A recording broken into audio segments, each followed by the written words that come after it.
My name is Max Rosenberg.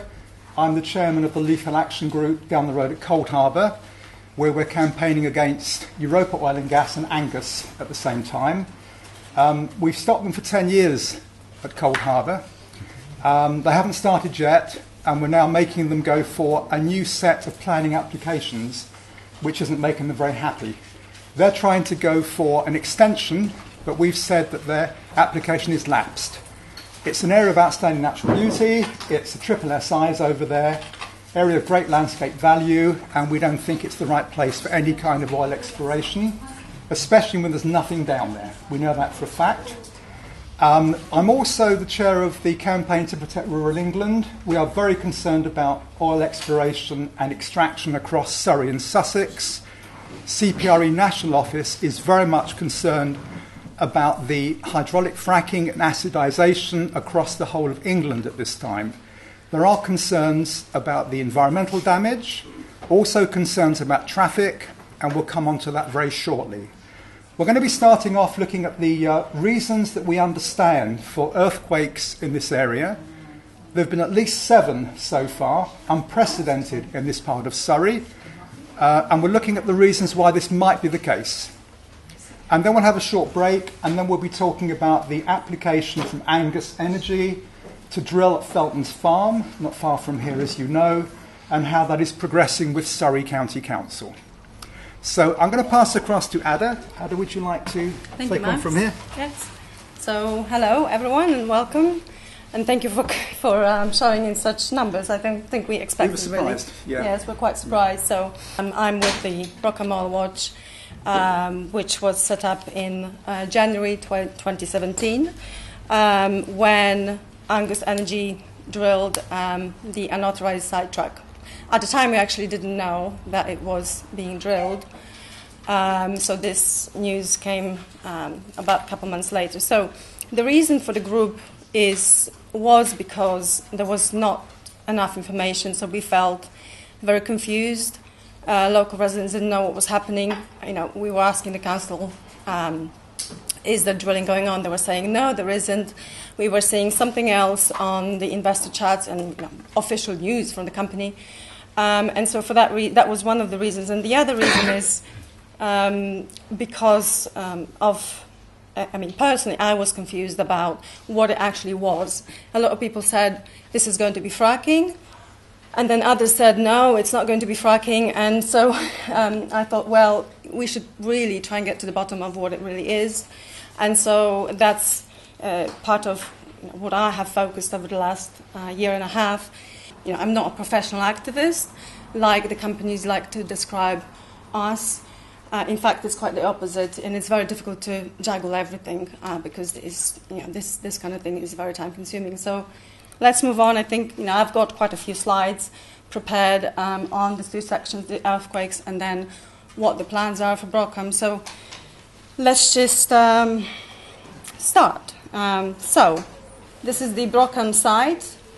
I don't have a pointer, so I will just point. There are 3 wellheads. The one on top is number 2, and that's a producing well. It's currently producing, pumping a little bit of oil. It has been producing over the last X number of years from a conventional reservoir. And we don't really have an issue with that because that's been going on, hasn't caused any issues.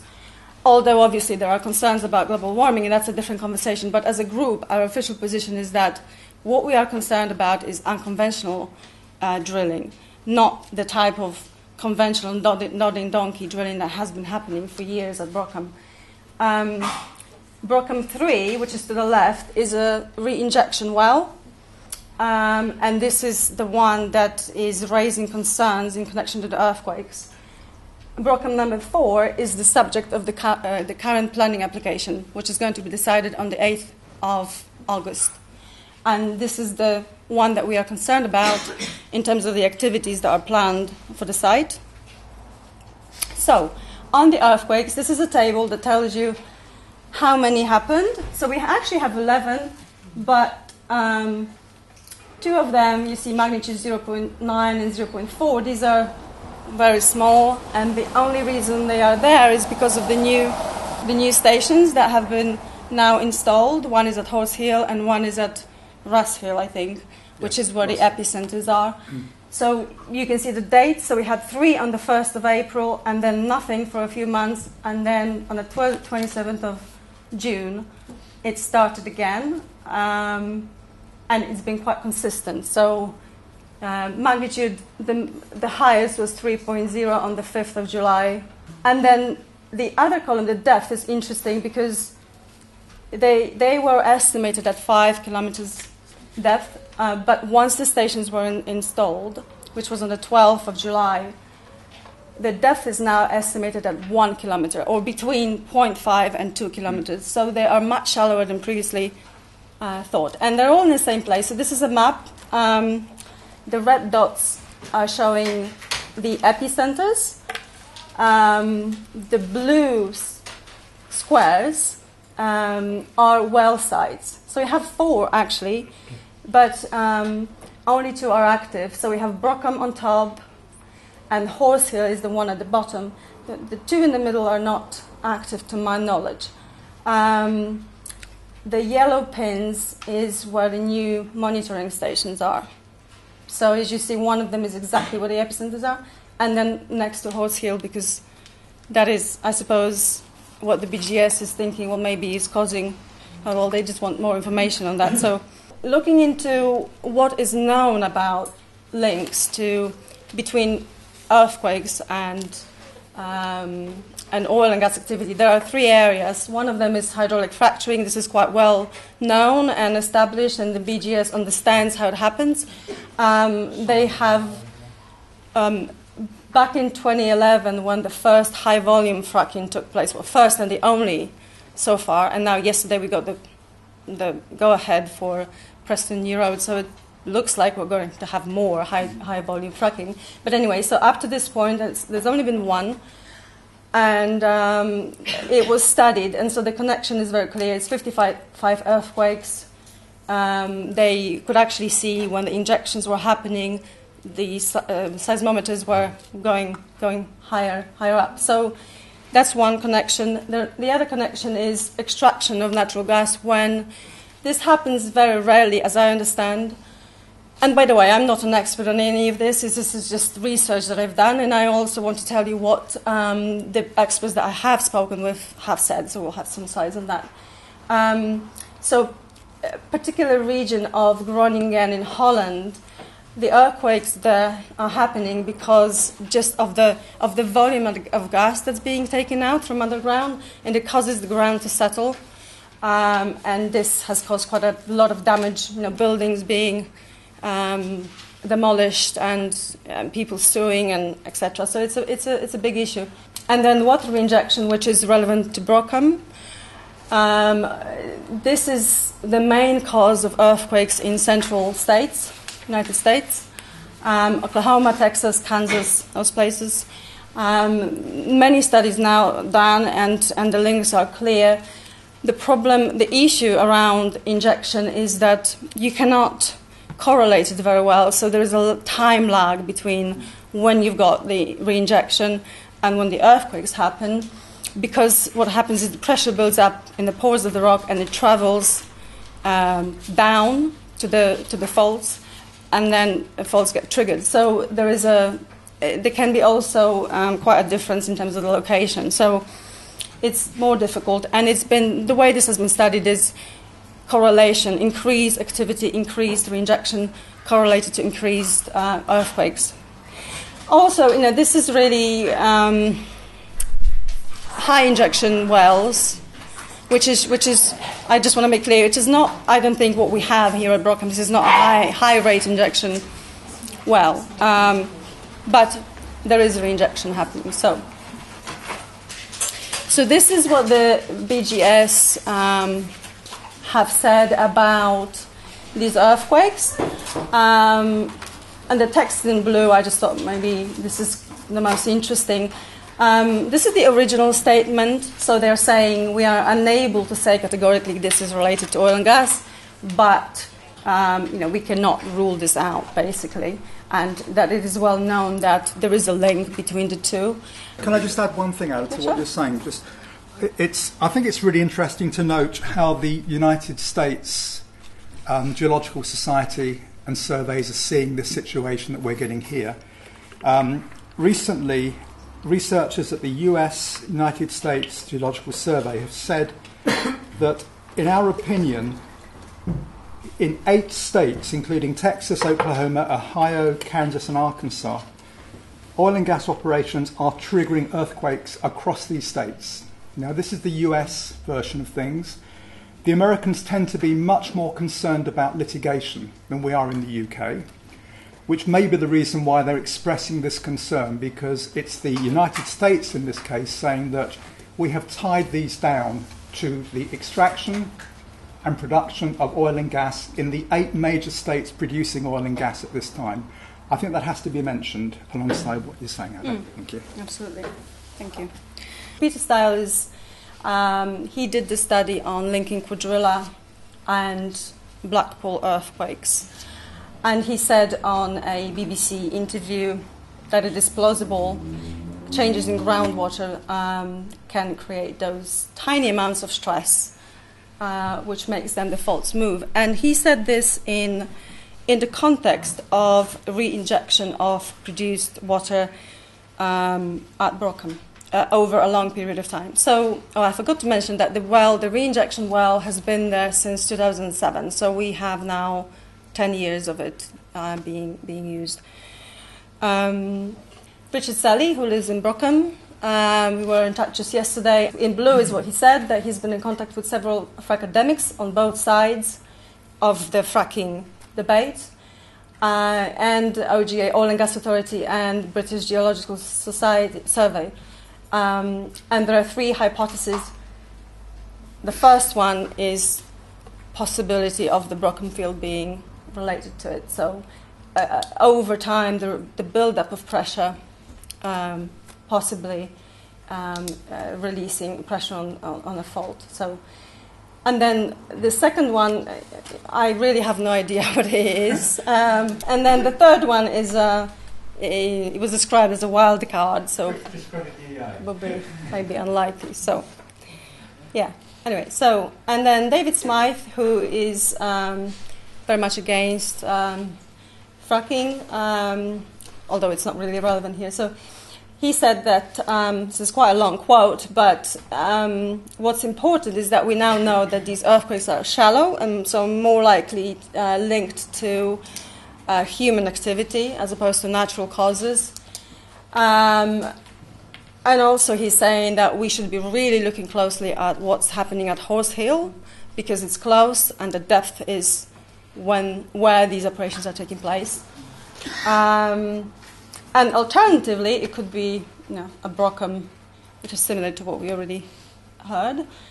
Stephen Hicks is the he works with the BGS. He was part of the installation team. He put the monitors in place here, so he is the one, I think, doing the investigation, as far as I know. But I don't know if it's official in any way. So very active on Twitter. So I've got one of his tweets, 5th of July. So that was the beginning. So he's just saying this needs further investigation. That's all. And this is what I picked up in one of the reports recently, that the Environment Agency said that the BGS is leading the investigation and that they're working with them.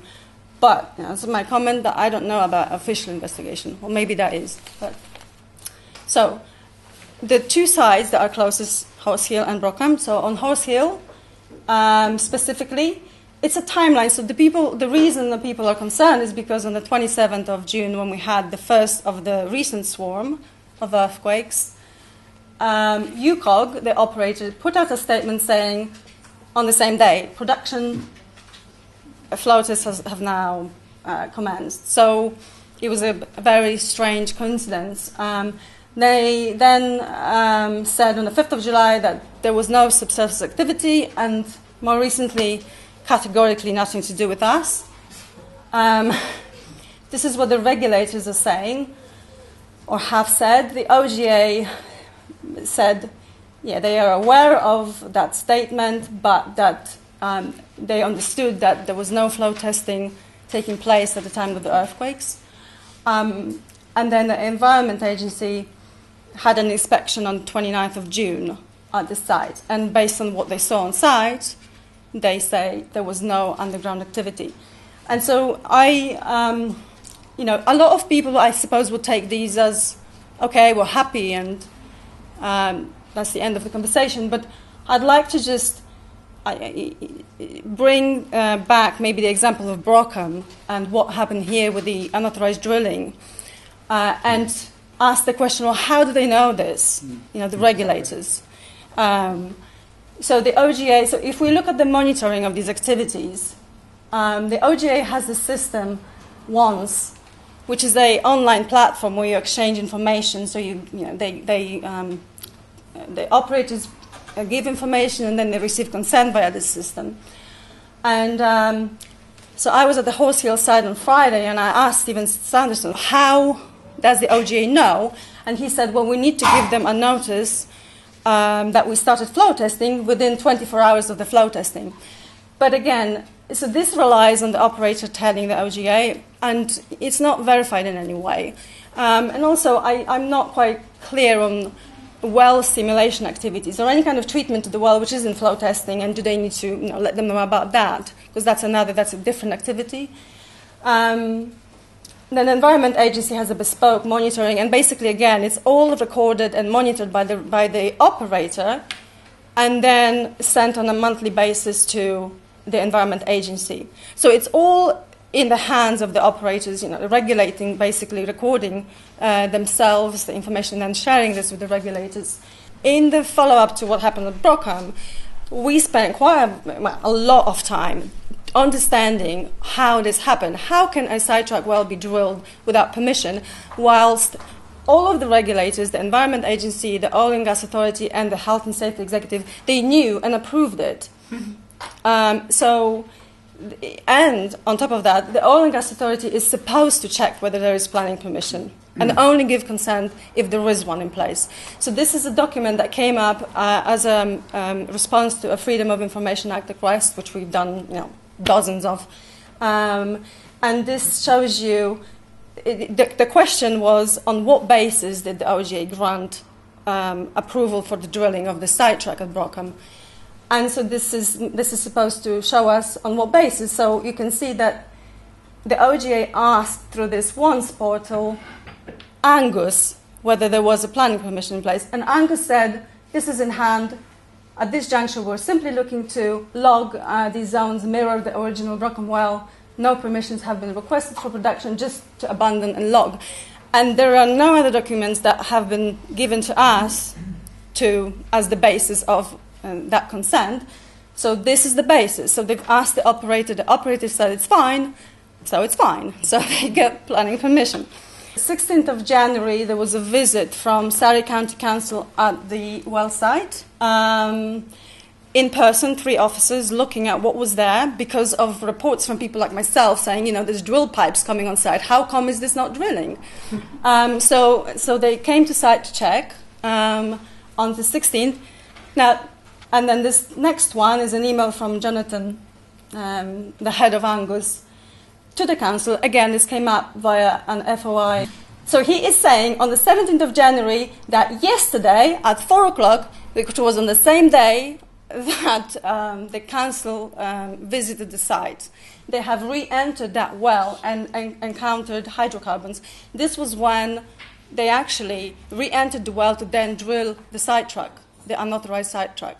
So do you see my point? That on the same day you had a visit from the council who, and this is important to mention, so the council didn't notice, they didn't know that there would be drilling because they said, and I've got a quote, there was nothing out of the ordinary at the surface that indicated a new sidetrack well was about to be drilled. The equipment in place on site was to be expected as part of a workover, and the drilling took place from an existing wellhead because there was only a workover rig on site which is capable of drilling a sidetrack. So the point here is that it's extremely difficult to monitor what's happening underground, and so this regulatory and monitoring regime depends on the operators being transparent and it's trust in what they're saying. So anyway, so I just wanted to bring this to you in light of the Horse Hill operations, because my personal view is we should be asking for more evidence. If the OGA is saying there was no subsurface going on, well, how do you know this? What is the documentation? Can we see what was happening? Because there was activity on site.